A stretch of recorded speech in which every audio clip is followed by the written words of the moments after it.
So this is me on my graduation day.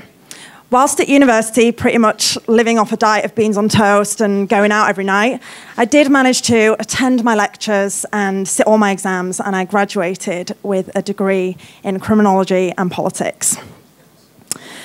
When I left uni, I didn't join the police force, and I didn't become involved in politics, and I definitely didn't become a criminal. I actually have a entirely different job and work in an entirely different industry. I work in the digital technology industry. So tonight I want to propose an idea to you which combines my expertise in the digital tech space as well as my learnings and knowledge of the prison system and criminal justice system. So here's what I would do. I want to set up an education program in women's prisons to teach them digital technology skills. I want them to learn how to build awesome websites and cool mobile apps, and this is exactly why it needs to happen. The prison population in Australia has just passed 35,000 for the first time, and almost 3,000 of those are females. Globally, we have 700,000 women in prisons and detention centres across the world. Common crimes for these women to commit include theft, fraud, robbery, drug and alcohol offences, basically those which pose very little risk to society. But these women are given short-term sentences for these minor offences. This can actually do a lot more harm than good, because whilst in prison, they can face serious issues such as drug addiction, depression, and even learning new criminal habits. And then once they're released, it's really hard for them to find stable housing and employment. But don't worry, it's not all doom and gloom.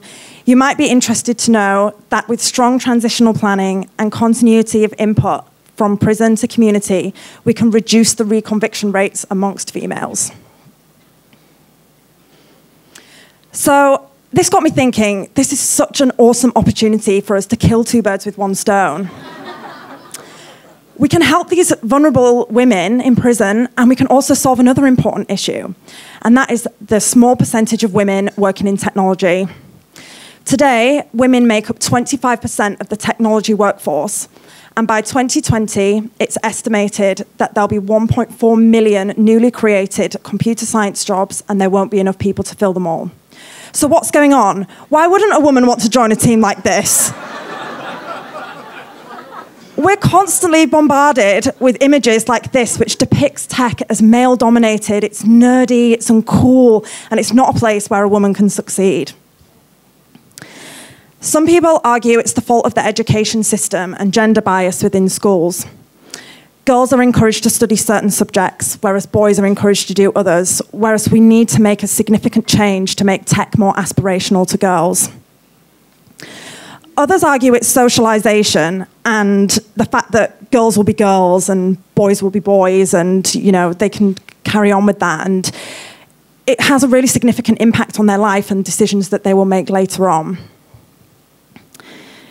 It's estimated that 75% of the fastest growing occupations require skills in science, technology, engineering, and maths, those subjects which there's a distinct lack of girls in schools and universities. But the way I see it, we already have a group of women who deserve a second chance. They could really do with the support of the education system to help them start a new life for themselves. These women are in prison for 24 hours a day, 7 days a week, just waiting for their sentences to finish. What are they going to do when they're released back into the community? I honestly think they can make a huge difference and have a massive impact on the IT industry. It can even benefit all of us in here as taxpayers.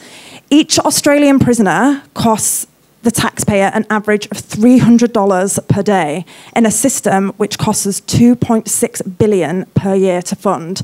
Imagine if this could be reduced. Just recently, Mark Zuckerberg, founder of Facebook, visited a group of inmates in San Quentin prison who are currently taking part in a coding course.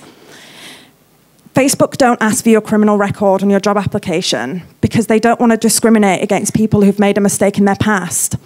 Imagine if we could create this type of partnership between those organisations and the criminal justice system so that when prisoners are released, they can help find employment. But most importantly, imagine a group of women who would finally get to feel empowered. They would feel confident and happy and reassured that they could find a job and start a new life for themselves, as well as solving another important issue of getting more women into tech. Thanks for listening.